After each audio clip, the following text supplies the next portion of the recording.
Hej och välkomna till Teknikveckan. Jag heter Peter Esse och idag ska vi köra Tesla.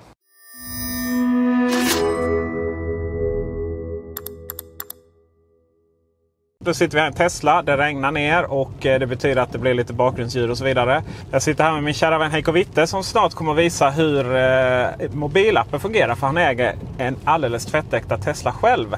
Tesla jag kör här nu är modell S 100P. Det är ju den största motoralternativet. Det går faktiskt att känna av hur det är att vara liksom en lite mer allmogen Tesla-ägare och ha lite sämre batterikapacitet. Nu däremot så har ju Tesla strömlinjeformat sina modeller så att det finns egentligen bara två val, prestanda och vad heter det andra? Standard mode. Standard, okej. Ja. Det här är andra gången jag kör en Tesla. Man får se detta som lite av en hands-on tror jag. För att det är inte så att jag har fått använda den så många veckor. Men hur är det egentligen att köra en Tesla? Den är ju något så här legendarisk så. Det är liksom, alla vill ha en Tesla, alla har en åsikt om Tesla. Alla... Antingen älskar man eller hatar man Teslorna. De är nästan gudabenådade i vissa kretsar och vissa ser det som någon form av hot emot allt vad deras manlighet framförallt står för. Och dyra och bränsleslukande bensin- och dieselmotorer. Men 3 saker kommer jag tänka på när jag tänker på en Tesla.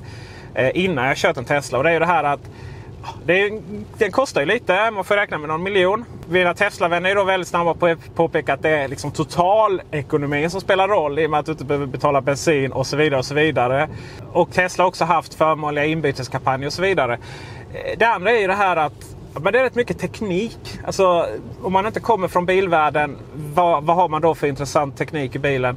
Och sen det andra, det är ju det här att någonstans har jag fått för mig att den har en fantastisk väghållning, en fantastisk körupplevelse helt enkelt. Om vi börjar med det första, ja det är klart att Tesla är exklusiv, material, allting, det är verkligen top notch sådär. Och det är inte så som vi liksom känner igen från diverse amerikanska bilar och så. Utan det är verkligen en härlig känsla att köra i bilen. Den är ju väldigt vacker, den är väldigt distinkt. Och ja, Heiko Tesla-ägare generellt sett är ju rätt trevliga, eller hur? Absolut, ja. Så att det är ganska bra känsla och liksom trevlig personal och så vidare. Man känner ju liksom att man kan jämföra lite med Apple delvis liksom att det är high-end och det finns inte så mycket modeller och så vidare. Och det är absolut inte en bil jag själv skulle ha råd med på det sättet. Sen har vi det här med, om vi tar då körupplevelsen och där blev jag lite förvånad. Det känns inte så mycket. Det är liksom inte så här att om man bara tar körupplevelsen eller känslan hur den ligger på vägen, känslan hur du tar kurvor och allting, ja, men då är tyskarna faktiskt lite bättre sådär. Men det är klart, det har ju aldrig varit det som Tesla har skrytit om, utan Tesla skryter ju om sina olika namn på alla möjliga sätt att bli åksjuk när vi accelererar. Och det är klart, accelerationen är ju helt enorm. Det är ju nästan som man vill trycka igång chill-läge här på skärmen bara för att slippa den liksom. Särskilt tidigt på morgonen utan frukost. Men framförallt har vi ju de här med tekniken. De har ju tänkt på precis allting. Jag menar allt ifrån varför vill vi ha en startknapp. Det är klart att vi startar bilen och vi sätter oss i bilen och trycker ner liksom bromspedalen för att starta.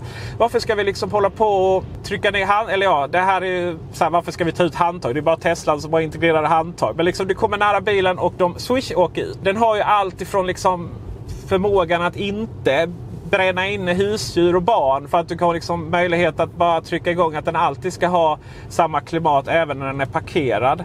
Den har den här gigantiska skärmen som jag från början tyckte var bara liksom som ett stort åbäke, men det gör sitt, och den här jättestora navigatorn. På tal om navigator så är det ju det här, du slår in vad du ska någonstans, då räknar den ut via hur den ska köra via Supercharge-nätverket. Exakt hur du ska köra för att nå de här. Hur snabbt du ska köra för att liksom optimera din resa. Så. För om du kör för snabbare då drar du ju mer ström. De har ju byggt in påskägg överallt.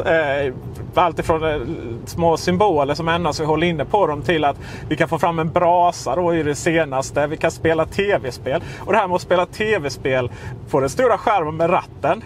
Varför har de det som ett litet påskägg? Varför har de inte det som en en stor katalog av spel. När vi ska köra iväg då, så det är en amerikansk så att säga växelspak. Vi har inte den här i mitten, utan ja, då lägger vi den i drive-läge såklart. Om vi då ska stanna eller backa, då går den direkt över till backväxeln. Istället då som i normala fall så får vi gå via neutralt upp och ner och sådär liksom. Det blir så uppenbart att Tesla någonstans har liksom tänkt så här, men hur är det egentligen vi kör bil? Och då har man inte liksom gammal bilindustri som säger ja men så här har vi alltid gjort och sådär. Nej. Det är liksom verkligen anpassat. Och det finns ju triljoner inställningar på den här skärmen. Spotify är inbyggt. Vi kan inte få upp CarPlay tyvärr. Webbläsare är inbyggt. Vi provade om vi kunde få upp Teknikveckan. Det gick så där i och för sig, men inbyggt Wi-Fi har den. Och sen har vi det här med Autopilot som är ju kanske det mest mytomspunna när det kommer till de här bilarna. Ja, Autopilot för närvarande fungerar i princip som på de flesta andra bilar. Upplever väl att den är lite tryggare, eller ganska till och med tryggare. Nämligen att den inte avaktiveras så fort det blir lite jobbigt med sidlinjerna. Sen har vi en sak som jag inte hade sett innan och som jag bara känner är så här, hur kan vi inte ha det på alla bilar? Den har ingen döda vinkelvarnare på backspeglarna, utan den visar på mittenskärmen alla bilar som är i närheten grafiskt istället. Och så ser vi om det är något som är på väg och vi ser om det är en stor lastbil, vi ser om det är en liten bil. Du sa att man kunde se cyklister och gångtrafikanter. Cyklister och gångtrafikanter också. Ja. Slutligen då så är det ju det här. Det finns ju inga knappar överhuvudtaget. Mer än den här om man får stanna och ska nödlägesknappen. Ja. Och sen så handskfacket fick en egen knapp också. Och av alla knappar man ville göra så vi lägger in för handskfacket. All right. Handskfacket går också att låsa då, som Heiko här kommer att beskriva via appen här nu. Så det går liksom att ställa in den om någon annan ska ha bilen och så vidare. Det kan jag göra snabbt med mobilappen. Om den är stillastående och jag vet att den är ganska kall så kan jag slå på den med fläkten här direkt. Det är snabbfunktioner på första sidan. Jag kan även gå in här då och slå på den där då ju, exempelvis. Nu slår jag av den, jag slår på den. Här kan jag även reglera stolsvärmen om jag vill ha dem på eller av. Och även rattvärme då ju. Jag kan även ha lite saker som att få en bra översyn på om jag vill flasha med strålkastarna fram till. Tuta med tutan, starta utan min keyfob. Alltså jag behöver inte ha med en keyfob om jag vill åka iväg. Jag kan väl låna ut bilen eller någonting sådär. Kan öppna huven fram till och även bak till. Bak till kan man även stänga den då ju. Sen kan jag även sätta den i så kallad valet mode. Och då är det upp till 80-90 km i timmen, men alla funktioner är i stort sett avstängda i bilen. Du kan inte öppna frunken, du kan inte öppna olika saker i bilen då ju. Du kan även se hur mycket du laddar, du kan justera laddningen där så. Om du vill sätta den på 90%. Jag kan öppna laddporten.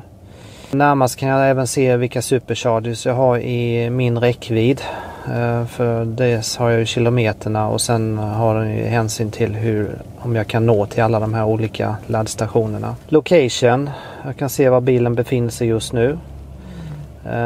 Och är det någon som är ute och kör så ser jag även hastigheten på första sidan. Hur fort bilen kör då. Jag kör en summon. Och det innebär egentligen att jag kan köra den framåt, jag kan backa ur den om det är trånga situationer och sådana saker. Jag kan låsa och öppna bilen härifrån. Are you sure? Yes.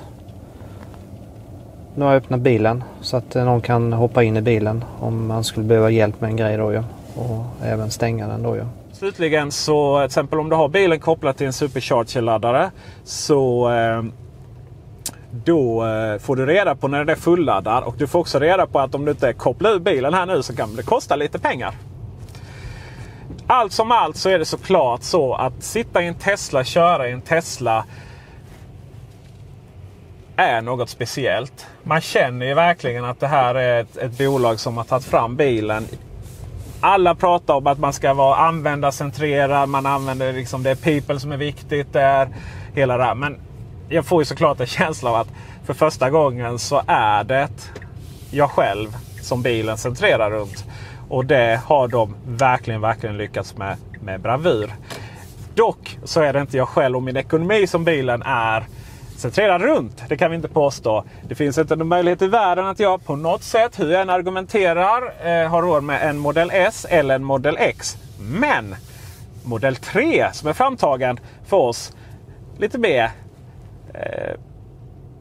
verklighetens folk ska vi kalla det. Hur en sån är att köra, det får vi se i nästa video.